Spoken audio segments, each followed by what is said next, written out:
So it's Thursday. We're going to do the learning activity.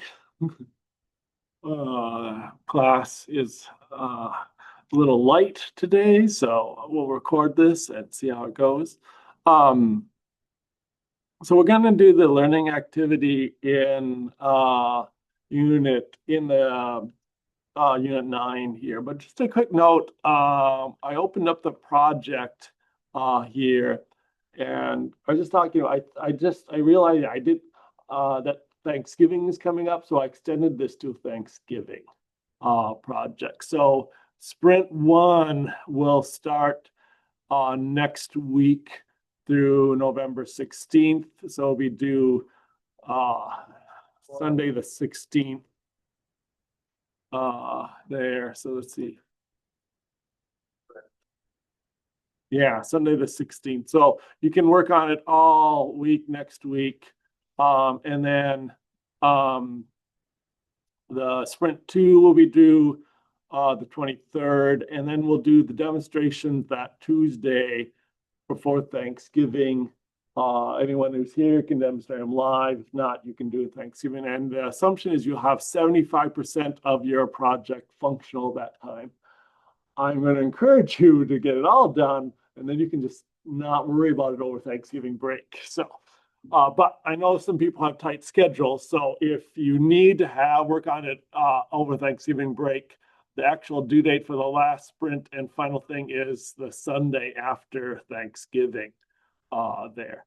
Again, I usually don't like to give assignments over Thanksgiving, the breaks, because I think you should be taking a break then. So my hope is that you'll be all done the Tuesday before Thanksgiving. So, okay, so that's project 2. We'll talk more about project 2 next week and the requirements, but it's basically a Flutter app. It's similar to what we did before, a Flutter app with a database option there. So,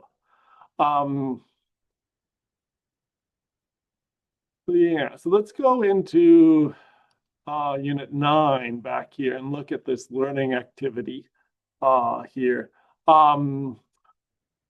So we're going to grab this assignment here. So I'm going to grab this assignment. That's going to open up this. I'm going to grab that URL after I accept the assignment. I've already accepted the assignment. I'm going to do from version control, a new project. I've already done this once here. I'm going to just call this with a different folder name here and clone it.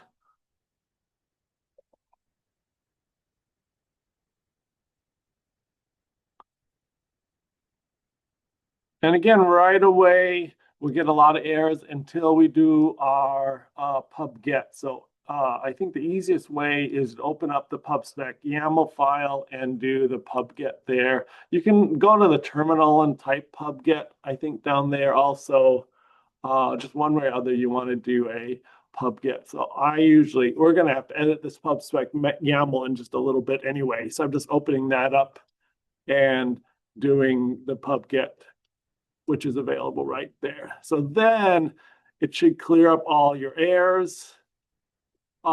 You can run this. This is set up to run on Windows or web or Android. I'm going to run it in web here. And it should work out of the box with a local database. So let's look at this. So see if you can get it to run here.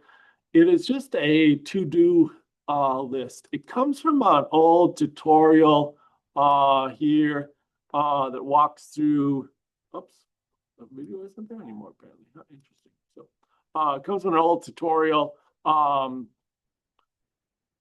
which walked through creating a to-do list. It's a common Flutter app. A lot of videos are out there for this. So here's our to-do list that's popping up. And right now we're just storing it locally. So we'll look at the code here, but we just have a list of strings called our item list. Is a list of strings that we have locally here. So when we add an item, like I could say wash dishes, add it to the list. It'll add it to the list here. I can add another item, walk dog, and add it to the list. These items on the list, then I can check them off the list here and they'll disappear.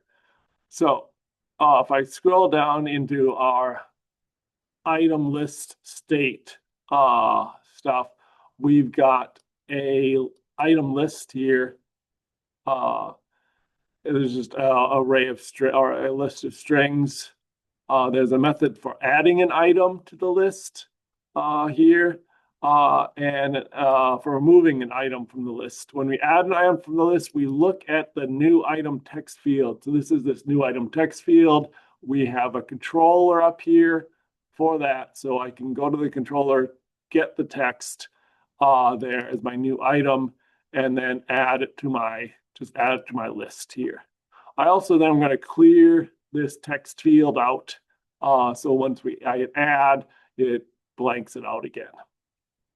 So that's add item, remove item. I'm specifying an int, the location in my list, the index. So I'm just calling remove at and specifying that integer for this. Both of these are within set states, so they update the state information, redraw the screen after we do it. So those are the two main methods here. Now we have our build, and you can just look at that. So we have a heading up here. We have this whole area for adding a new item.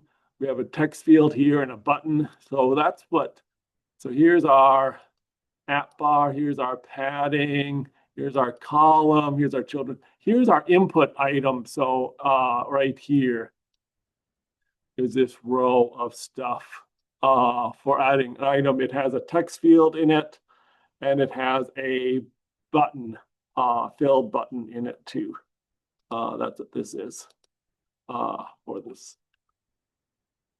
And then we have a little bit of space here with the spacer. And then we have our list builder. That's what this is. We have our item count, and in our item builder, we're given an I here. We're using a dismissible app. You probably haven't seen that, but what that lets us do is we can drag this and dismiss things by dragging them off also. So we don't really need the dismissible app, but that just gives you that functionality of dragging, dismissing things. So with the dismissible app, we just need a key for each item we have, drag off the screen there. We have to say what color when we drag it off, and then what we do. So when we dismiss, we're going to just call our remove at and specify the I. There. Also, when we tap on an item, we're going to call remove at and then the I item here too. So to have you get to know this a little better, I'm going to have you I suggest you extract some of these tiles. I just find when you have all this stuff stacked up like this, it's hard to kind of keep track of things.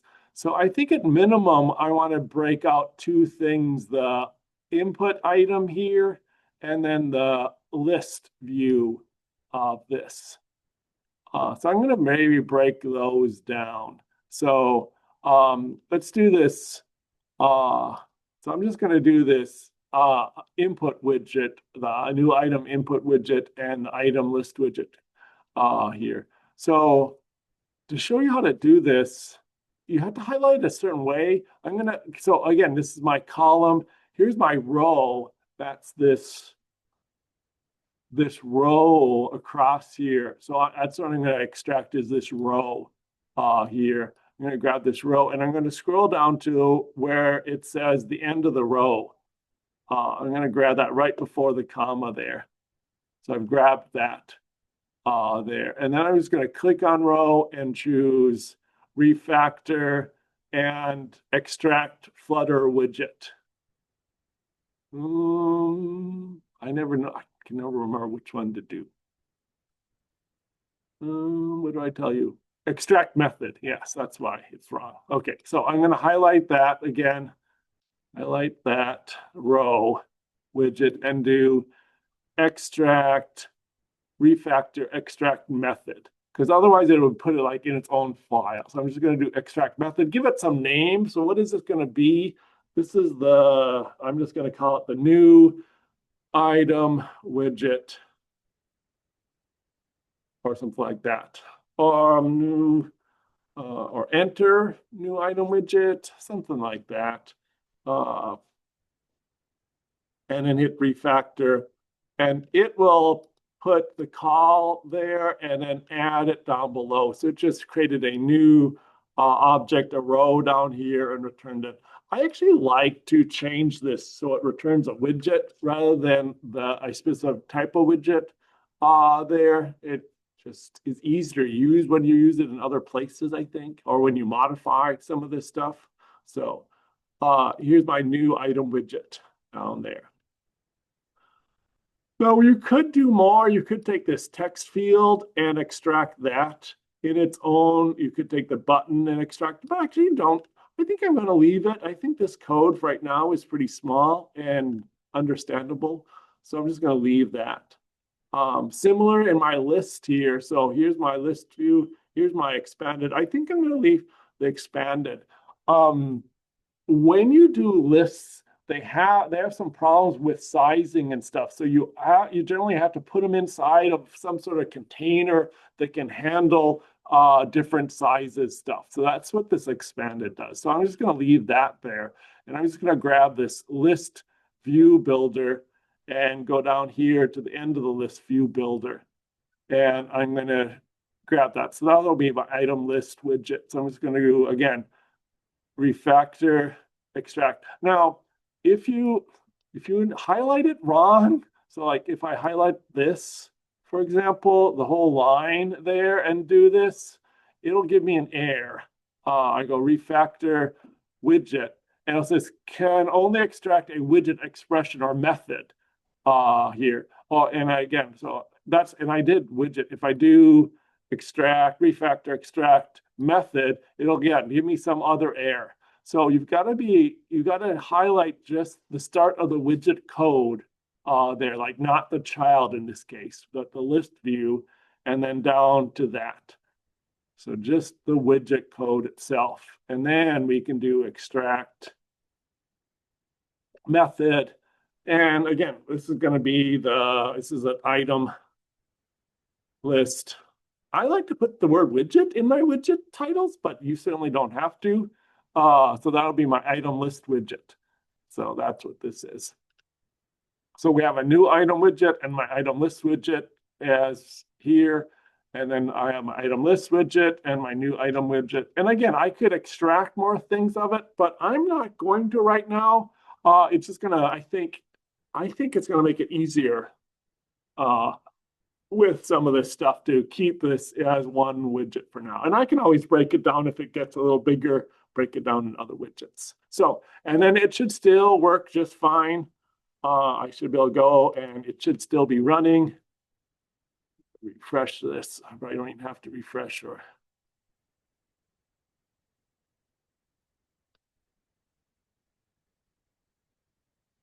Well, I can add an item. I can add another item.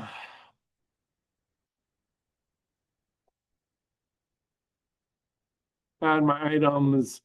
You can get rid of them by dragging them or clicking on them.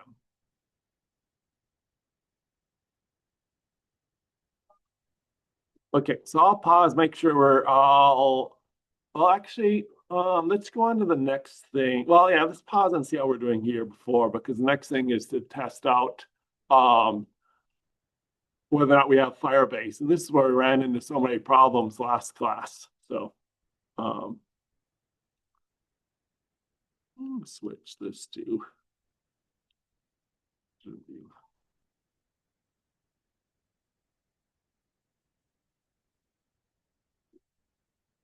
okay. Okay, let's keep our fingers crossed and see if the next step works correctly. So we're gonna get Firebase up or make sure we have Firebase connected to this project here. So I'm going to actually open up, I have a link to Firebase Console here. I don't think I do. Here it is, yeah. So I'm going to go down here and you can just Google Firebase Console, but I'm going to open up the Firebase Console, make sure I'm logged in. There now. You can do a couple ways. You can create a new project, a blank project here, or we can create this in Firebase. I'm not going to create a project instead, but I'm just going to have the Firebase console up, and now I know I'm logged in and everything, and Firebase is set up. Now I'm going to run these commands to make sure I need to have the Firebase command line interface installed. So I'm going to go here, go to my terminal. Oops, go to my terminal. Here's my terminal. I'm going to paste in go Firebase -- version, and it should tell me my version. It might take a sec. So it'll tell me my version of Firebase that's running. Mine's 14.23 right currently. So if that doesn't work, you need to install the Firebase command line tools here. Now you might want to do a Firebase login. I found now that I don't need to do that. It will log me in later if it needs to, but it should have me logged in already from last class. So you can try that. If I do that, I think it'll tell me I'm already, oops. Firebase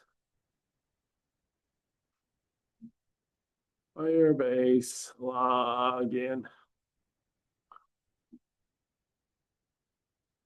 Yeah, it tells me I'm already logged in. Otherwise, it would open up a window and in your browser and have you log in, and you should log in with your CSS ID there, your CSS account. Okay, so Firebase is all set up. Let's try Flutterfire, which is the Flutter add-in here. So I'm going to do Flutterfire version. And again, it should tell me a version. If not, I need to do this import here. Now, this is where I ran into problems last time, is in my path. If I go to my environmental variables, and go to my path. Oops, go to my path here. Again, I'm not going to edit the system path. I'm going to enter my path up here for when I'm logged in. So I'm going to edit my path up there. I should see things. So I should see things like flutters up here, but I should also see this tgibbons app data local pub cache bin and tgibbons app data roaming npm stuff, so that when you install things with Node Project Manager, I forget what the M is here, it will be in your path also. Git is also in this path for this. So I should see all of these things. And I think last time we got those all in the path. So that is what these, like it's saying your user profile app data. So that is what these are. My user profile is this, user tgibbons app data local pub cache bin and user tgibbons app data roaming npm added to that. So those are already there and working okay. And because I know that because I typed in Flutterfire version and it found it fine for that. That's where I ran into problems was with the path in the last class. Okay, so that's working. We're going to make sure the Firebase now is all connected. I'm going to get a list of projects. And again, you might, if you're not logged in, you'll get prompted to log in. So I'm just going to say Firebase project list, and it'll list out the projects. I have a bunch of projects here, too many. I should go back and delete some of these from 2022 if I don't need those around anymore. But those are here for this. Now, one thing I will note is that I do have I created a project earlier for my item list for 2025 here when I was testing this out. So I'm going to probably reuse that project in just a sec. Okay. Okay, so we've done that. Now we're going to type this Flutter Fire configure in my thing. So Flutter Fire configure. Is there a dash in configure? Flutter Fire, nope, just configure. Configure.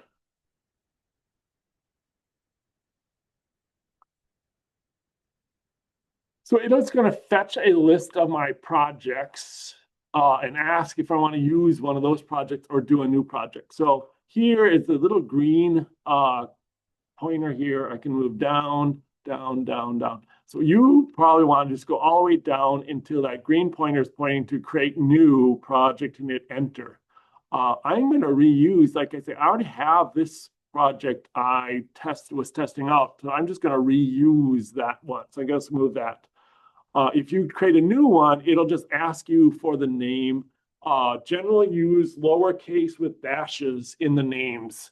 I don't know if that's required or is that just standard, but that's what it recommends. Then it'll ask you what platforms we want to configure, and we want to do Android, web, and Windows, because those are the platforms I have in this project here. So those are already selected. I'm just going to hit enter, and it'll start setting this up, and I'll let this set those projects up.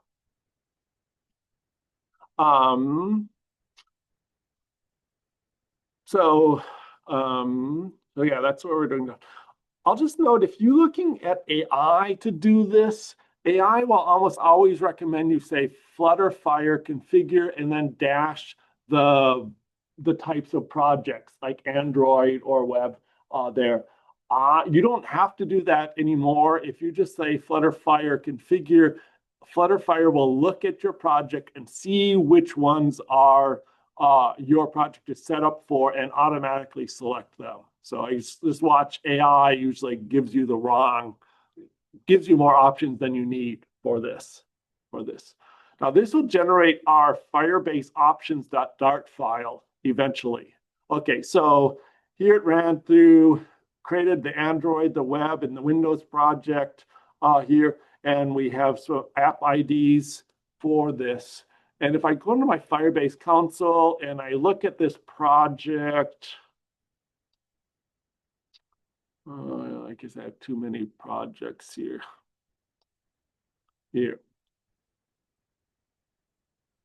It will tell me which apps I have tied to this project for this here. Set up. Okay. Okay, so, and I'm gonna, now in my lib, there should be this Firebase options.dart file that has some Firebase stuff in there. Okay. And again, there will be errors until we get the pub/spec YAML done. That's okay. Okay. So make sure you've got that all running.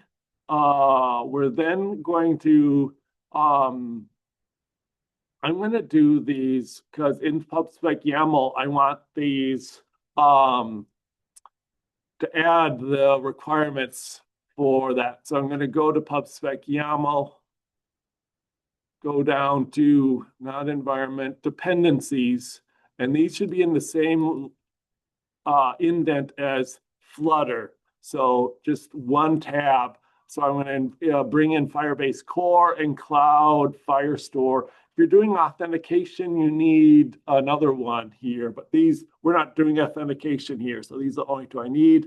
Paste those in there and stuff. Now, there is a command, I always forget what it is, that you can type in the terminal. They'll add these to this stuff, but they're not required. So this will download all these libraries. Students in the lab will get this error for this because we don't have developer settings enabled on these computers. So just ignore this symlink error. It's not an important error necessarily for this. If you're on your own computer, you can just paste that command in terminal again. It'll bring up your settings. And again, developer mode is here. under your system settings, and right now it's off. I'd want to enable that on these machines. But again, I'm not going to do that here. I don't need to. But again, if you're on your own machine, you probably want to enable that. Okay, so we updated our pub spec. We ran our pub get. I just ran pub get. Yeah. Okay, it's giving me there. So now if I go into Firebase options, I won't see any errors. Everything will be fine and dandy. So then I don't ever have, in general, you should never touch your Firebase options file. So let's see how we're doing with all of this. Were you able to get Firebase configured in your machine? Okay, so hopefully we've got Firebase set up. We've got our project and we have our dependencies. We do have to manually go into Firebase console and make sure we have the FireStore stuff enabled. So I'm going to go to my Firebase console, and it should be linked here. That's a hidden link, but it's right there. I'm going to select my project here, and I want to make sure that I have under what FireStore database. I have that enabled up here.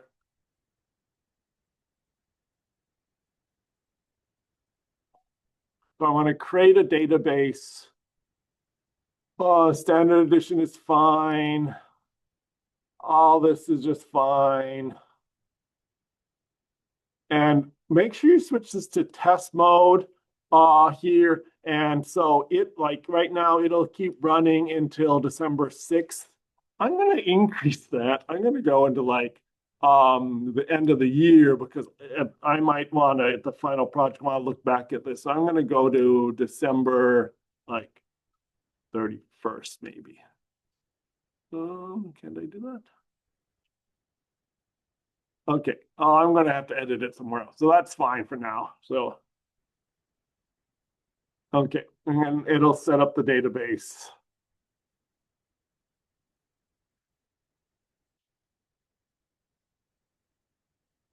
Now, you'll be fine. It runs for 30 days, but like I just ran into an issue where one of mine stopped running like 5 days ago because I'd set it up there. So I'm going to go into my rules and just modify it to go to the end of the year and publish those rules. Okay, so eventually should be nothing in your data yet, but we should see our data here. So again, we went under build, we enabled FireStore, we enabled that database. It should pop up now and we should do it. And the rules should be set up so that you are in a test environment here, so that it allows anyone to read and write. So while you're testing things out. Okay, so that's what this number 2 was, to create this. Okay. Now we're going to start adding some code to our main method here. So we're going to start working on that to add some code to this stuff.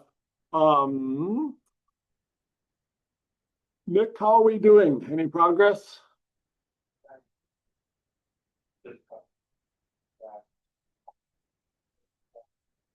Okay. All right. Okay. Well, while we're waiting, I'm just going to do this, start changing this code. So the first thing we have to do whenever we use Firebase is we have to initialize it in the main. Right here, before we run our app, we want to initialize this. So we want to, and main will change into an asynchronous method there. So I'm just going to grab this code that runs the app but does some setup before, and I'm going to paste it over this main here. So not the my app class, the main up above, paste that in there. No, it's going to need a couple includes here.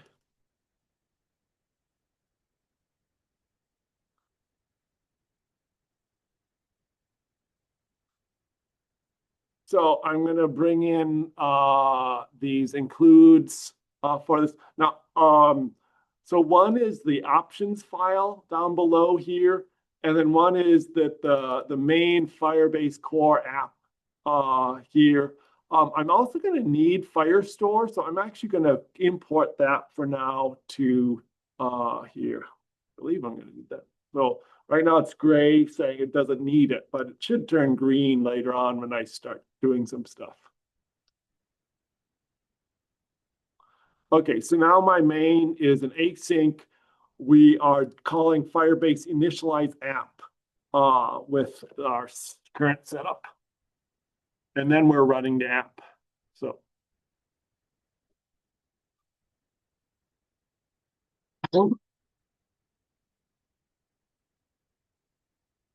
then let's initialize our variable here. So remember, if we scroll down, we have to get to the stateless app, into the other app, and then finally to the state, the item list state. And we have our list here of items. I'm going to, we're going to add our own list of items to this instead of this.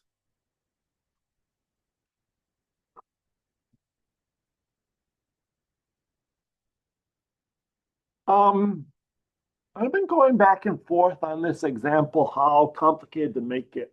So we could just write strings to our to the items. We could also write whole objects there. I'm kind of doing in between. So we are going to write a map of key value pairs to the database so that we can store the item name and also the date it was created so we can sort them. One of the problems with Firebase or FireStore is that you're not guaranteed of the order when you add items. So I'm just gonna, we're also gonna add the date to this so we can do that. And it just shows us a little more complicated way of doing it. So again, so our, we're doing a collection reference. That's our Firebase object here. And it's going to, rather than just being, it could just be string, but again, it's going to be a map of string. And then a dynamic just means it's a key value pair in it. And the other thing could be a date, it could be a string, it could be a number, an int, something like that. And it's just going to be called items. So rather than item list, I'm calling this items here. Now, I should probably have this as a local variable underscore, but to kind of keep it separate, I'm doing it this way. I don't know. And it is late in that because of null safety, I have to initialize it, but I can't initialize it yet because it has to start up the app right away. So I've got to add this init state method. So right here, I'm going to add an init state. Void init state there. Yeah, it filled it in all for me. So init state, it calls the super init state. We are setting up the items here. It called some load items. I'm not going to do that. There. That looks good. I think that's this code I have. Super init state. Yeah. Oh, this is the name of my collection, and I'm gonna change this to an all uppercase collection name. So that's kind of like the name of my table there. So I'm just gonna change it to items all in uppercase because that's what I have here. Now, I'm gonna be going through and changing everywhere there's an item list and changing it to use items. So one thing I find useful is I just comment out the item list And then it will highlight everywhere that it has that and doesn't know what to do with it. So I'm just going to do that because we're going to use items here in this. Now you could rename this if you want to call this like FireStore or Fire Items or some other better name than that. You're fine to call it that also. So, now, one thing I can do, I just commented this. I'm going to uncomment this and I'm going to try to rerun this and see. It should load in FireStore and set this up. So I'm going to hit stop and rerun this. Again, since I added the init state, I think I have to hit stop and rerun it because I think init state is only run when I run my app the first time. So I'm going to run that app. And that's just checking to make sure this Firebase code got initialized here. And I was able to create my first collection here of items.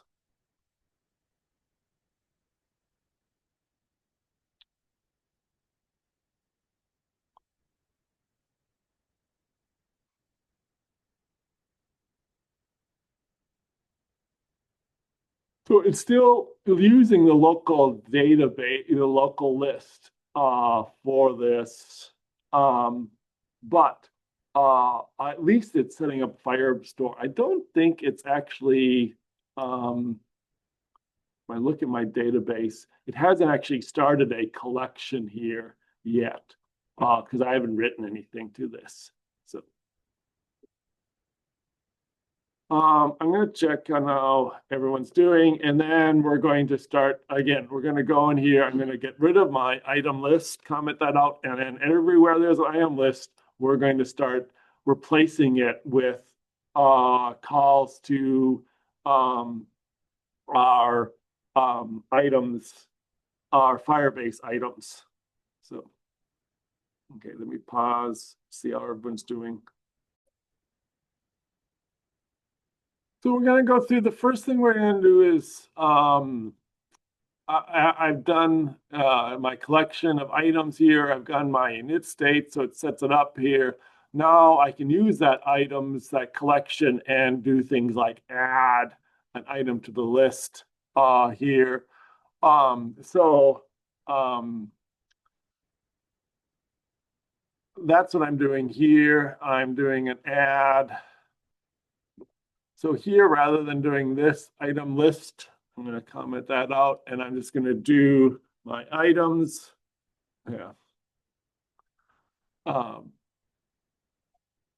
And then again, I'm adding a string and then, a key value pair, kind of like that. That's the way I have this set up, a map with strings and in this case, other strings. So I'm going to use name and then the item name. I'm going to, rather than name, I'm going to call this item name is my key, and I'm passing in a new item from, or I'm getting a new item from the text field, and I'm just adding that to my list.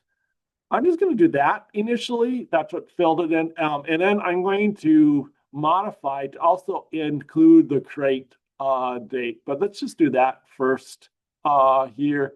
To try this out, remember, I commented this, but now there's errors. So I'm going to uncomment that so their errors go away. And I'm going to do my hot reload. And I'm going to see if I go to my, where is it running here? If I enter something, one, how to add that. So it disappeared, but it didn't show up in my list, which maybe it went to Firebase. So I'm going to go to Firebase, reload here. Okay, so now it created a new collection called items in all uppercase, because that's what I initialized my database as, my kind of table name. And it created an item. And over here, it said item name and then the item name here. So it creates what's called a document here, gives it a unique ID.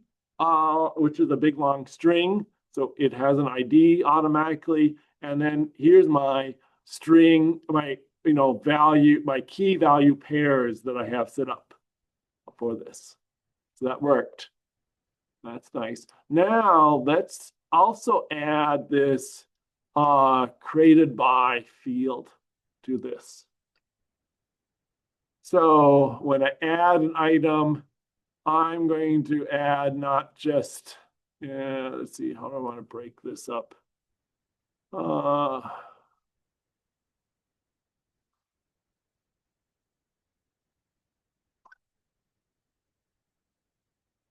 Okay, I'm going to do an add and the item name, and then I'll use that, and then created at, and then I'm going to grab the timestamp of this here, and then add that. Okay, so let's try to hot reload that.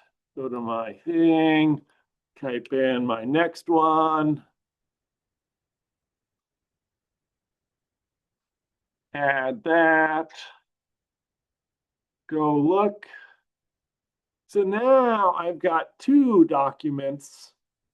I'll just tell you, when you add a new collection, you have to refresh your screen. Once you already have your collection here, you don't have to refresh the screen every time. So now I don't have to refresh the screen. So now here was my original one, item name one, and here's my new one. We have the item name and also this created at. So it has two attributes here that we're working with for this. I'm going to actually delete my old one because I want all my attributes to have that created by date. So I'm going to go there and delete, no, delete document here. Okay, so now I just have my second one here with a created at date and an item name for that. And again, if I wanted to add more attributes, I could add them to this list here.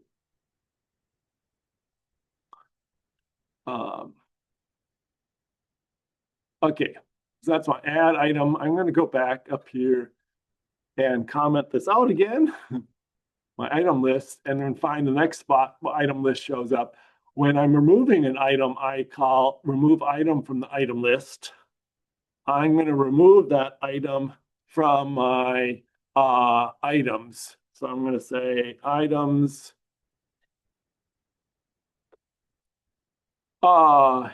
and get delete an item from the list here.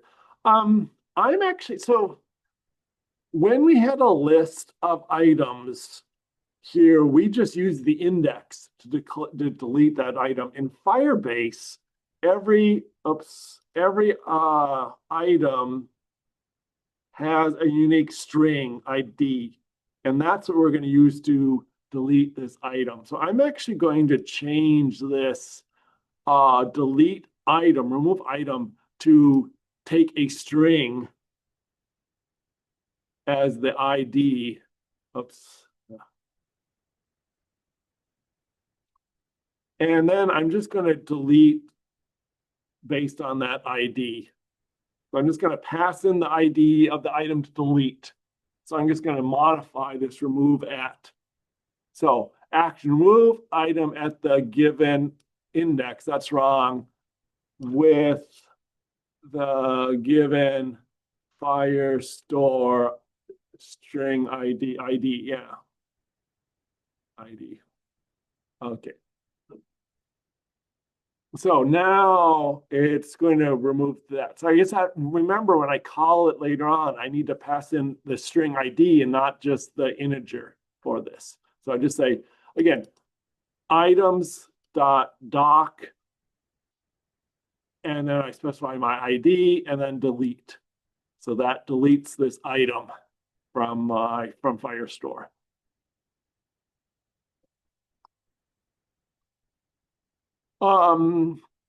And I could test this out. I'm going to leave that and keep going down below here. So again, in my main build, everything's fine. Now in my item list, I think that's my next thing, right? Item delete here. So yeah, the item list widget. So this is my item list, and I have a list builder. We have to surround this by a stream builder. So we need to put this inside a stream builder so I can do it. Now, I think if I typed it would be, I always get this all mixed up. And so I usually just do show context action. So I'm clicking on my list builder here.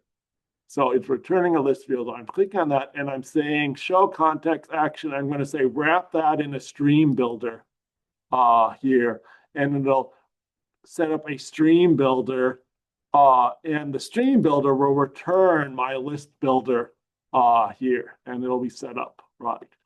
Now I have to clean this up. I always have trouble setting up these stream builders correctly here. So let's look at the code here. I'm going to want, so I'm going to set the type of the stream builder. So I'm going to return a stream builder with this type here. And then I'm going to, for the streams, I'm going to get my snapshot from my items here. So items is my, again, my list, my is my collection from FireStore is my item. So that is going to be my stream, is that snapshot or snapshots.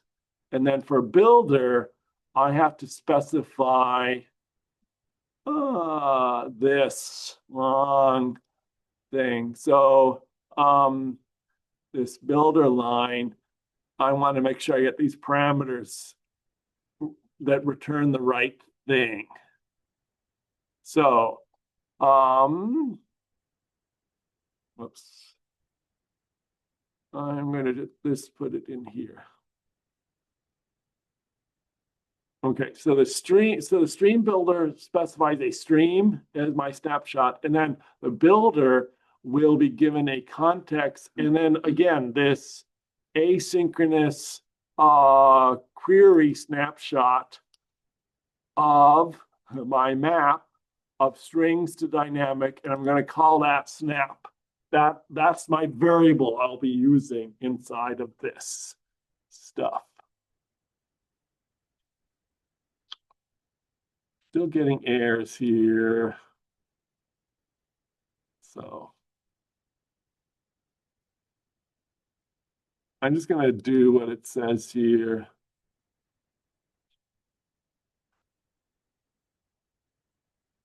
I thought that's what I had. Stream builder, query snapshot.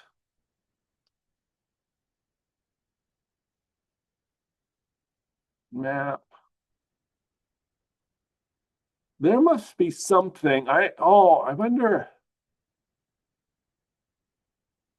Yeah. I don't know. Something was wrong with that code there. So it fixed it when I just did the default. So again, the stream builder should be returning a query snapshot of a map of our strings and dynamics. And then that should be repeated here. An asynchronous query snapshot of things. So, oh, maybe it updated this up there. I don't know. Yeah, I think that's what it did. It added it up there. Okay. Well, anyway, hopefully you can get this in here without breaking it too much there. So we'll have a stream builder. It's going to return a list builder still, and we have to set up some stuff here. So we need our item count. Now, before we do this stuff, we're going to need to do some coding in here. Let's see.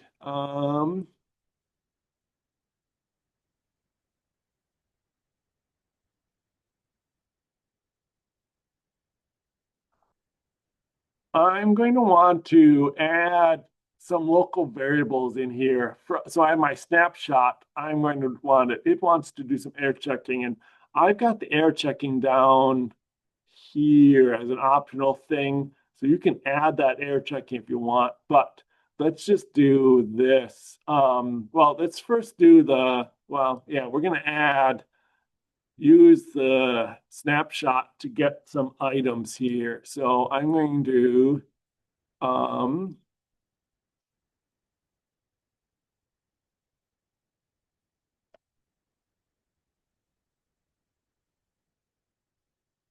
think,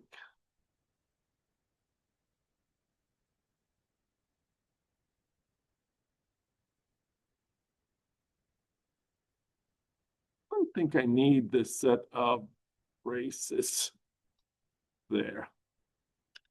Okay, let's see how that works.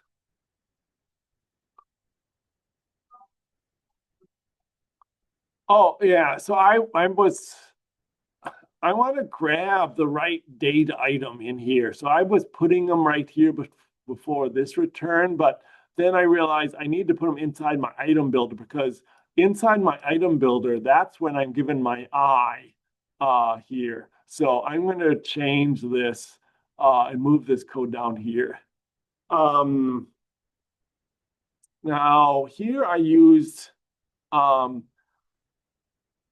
lambda function for the item builder for this. So I'm going to change this so that it actually defines a thing. So I'm just going to say, rather than saying context and I'm going to say, let's see.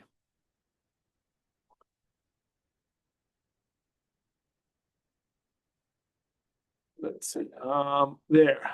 No.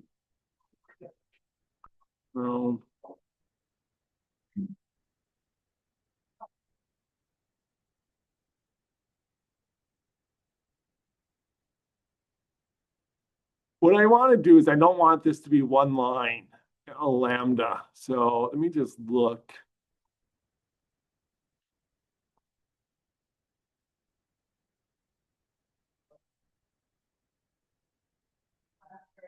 Yeah, so I'm just going to, rather than this arrow, I'm just going to do a bracket and then return that dismissible. Since I put in a bracket there, I'm probably going to need a bracket down here also, I think. We'll figure out that in a little bit. So I wanted to have a explicit return on my dismissible here. So then I can put these variables before that. I'll tell you the truth, lambdas still kind of confuse me. I never grew up learning lambdas, so they still kind of confusing to me when we do these lambda functions here. I can do them, but then switching back and forth sometimes is a problem. Okay, so my item count, I don't want to use my item length. I'm going to use items dot doc dot I have to look. Oh, snap. Yeah, I don't have my items. Yeah. So I'm given a snapshot here. So I should be using that because I haven't updated my items yet. So I'm going to go snap dot data dot size, I think.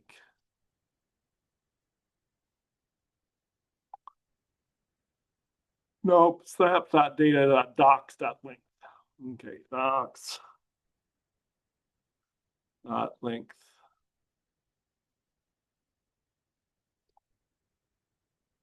No, if I'm doing some error checking and making sure data is null before then, I'm okay. But here I'm not. So I've got to make sure I'm going to have to test and only do the .docs if data is not null. So that's what this little exclamation point does in here, does some automatic error checking. Only keeps going if data is not null. for this. And again, I really should have some error checking. That's why we should be doing some things like check if snap.data is null up above this here. And before we return there, we should be doing some error checking up here. But I'm not going to do that right now. Okay. So I have my snapshot. I'm going to go into data, go into docs, and get the length. So the number of docs that are there. In my item builder, I'm going to, again, go into my snap docs and get the document sub I. So that's because I'm given the ith one. So that'll be my document, my item. I should maybe label this as item or new, Firebase item. And from that, I'm going to get the ID and also the item name from this. So I'm just looking up in my data to get the item name. So here's my item and here's my name. So I'm going to call this item name, I think.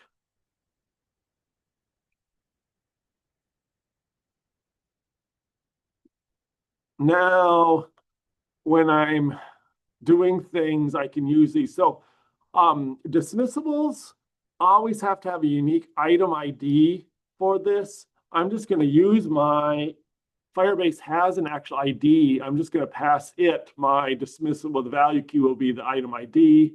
When I call remove at, again, remember I changed remove at to be an integer or a string. So I'll put in the ID in there. Same here when you're displaying this stuff. We want to display my item name.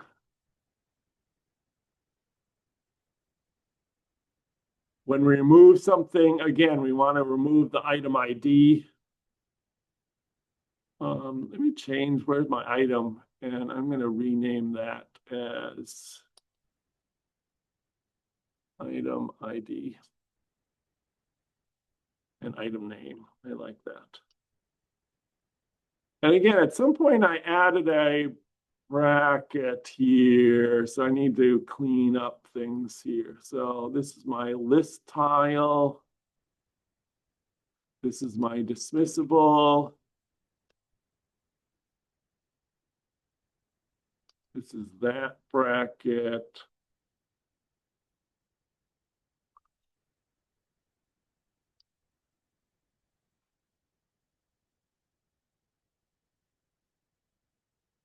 Yeah, okay, yeah, I just needed a semicolon there because I added this return to match that return.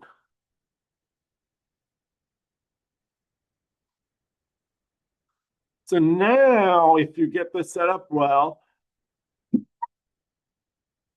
it'll hopefully be pulling the data from your and displaying the data from your list here. So let's see how that looks.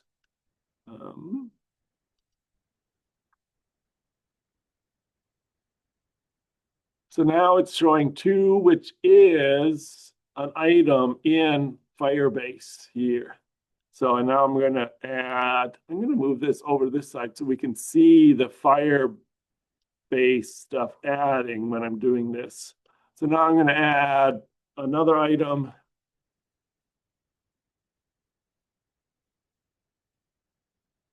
I'll see it created over here, and then I'll see it updated here. And I can do another one. It'll be created and updated here. Now we can try to delete this.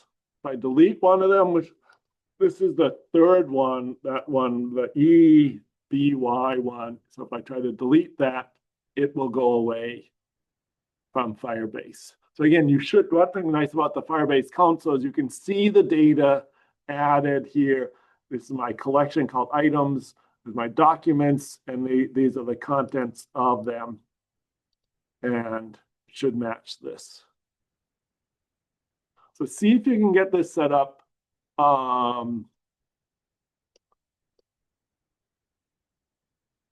so that you are actually displaying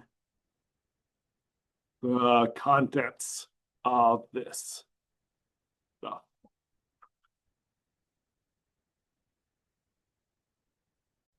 So we're seeing an error, pop up because when the first loads, because I believe it's trying to show this list. So let's just add this optional error checking in here. Move this over. So we're going to check once we get our snapshot, we're going to see if it has an error and stuff. So where can we do that? In our list builder here, we're given our snapshot. So it has to be in here. After that, we start some code here and right away we return. But before we return our list, we want to do some checking. And so again, it actually fills in the first one. If snap has error, then we're just going to return a text saying the error. Maybe we'll Firebase snapshot error. Return that text. And then just pop that up briefly there. Now, we also want to check if we're still waiting for the connection here. So we can do an if snap dot connection state is waiting. That looks right. And then we're going to just return a loading text window. There are other ways of doing displaying it, but this is a simple text box saying we're loading for this. So if there's an error, we pop up text saying there was an error. That shouldn't happen. It'll probably display this loading for a short amount of time. And then we also want to make sure that the list might be empty here. So we're going to check,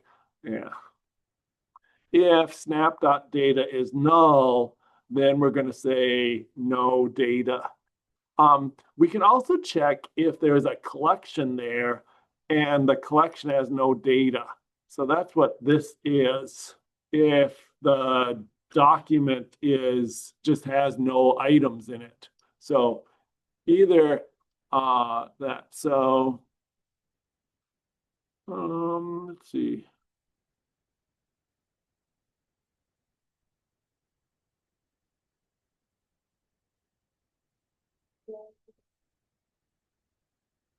Yeah, I thought we should recognize because we're checking if it's null here and it should only get here if it's not null. I thought that would be good enough. Oops, not that. Okay, do my check. Okay, so now if I run this, it'll say no, no items yet.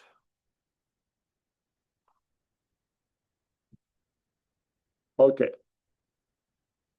So those are some of our error checking. So again, with our stream builder, we're checking, we're given our snapshot, we're doing some basic stuff with our snapshot to check it. And then if by the time we get down to the list builder, we know that it should be ready and we should have data in it for this. So, okay. So now if we run this,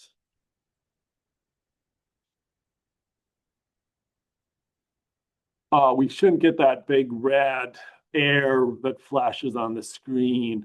We'll get a little loading window or something like that. Probably even had a loading one, but since it's not red, you don't see it as quickly.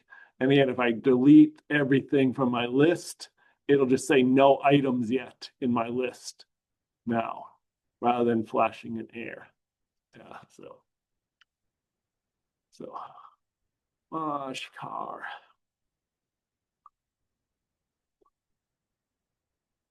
Dog.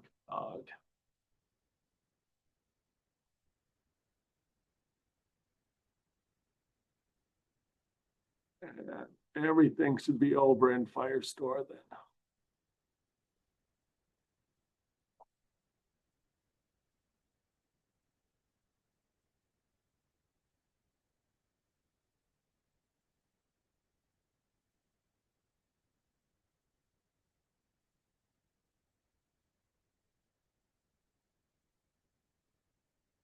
So that's the main thing you have to do.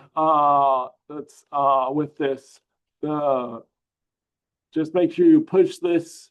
So go up here, commit, and push these changes here to GitHub. Finished learning activity.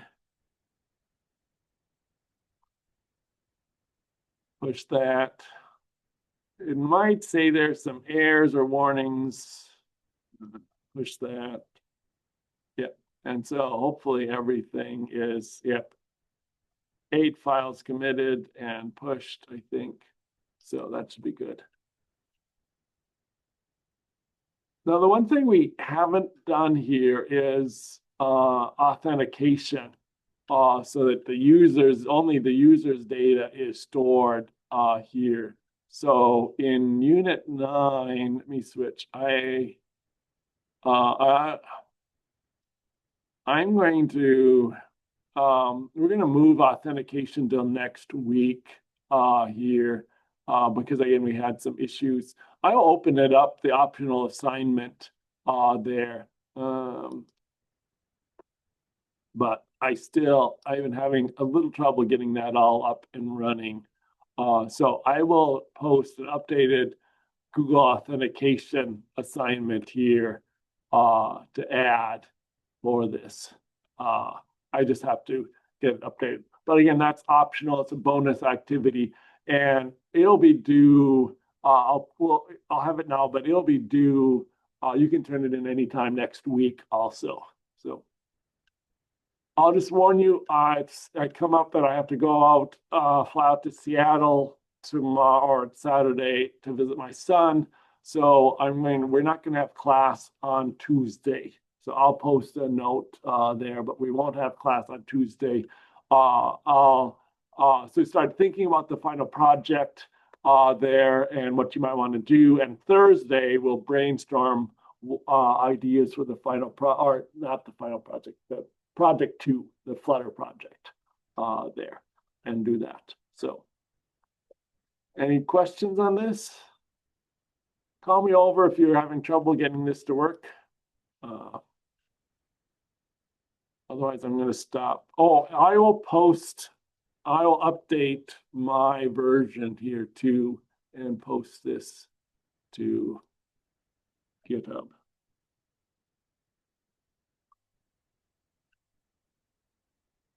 So yeah, I'll update the link here with my version here. Okay.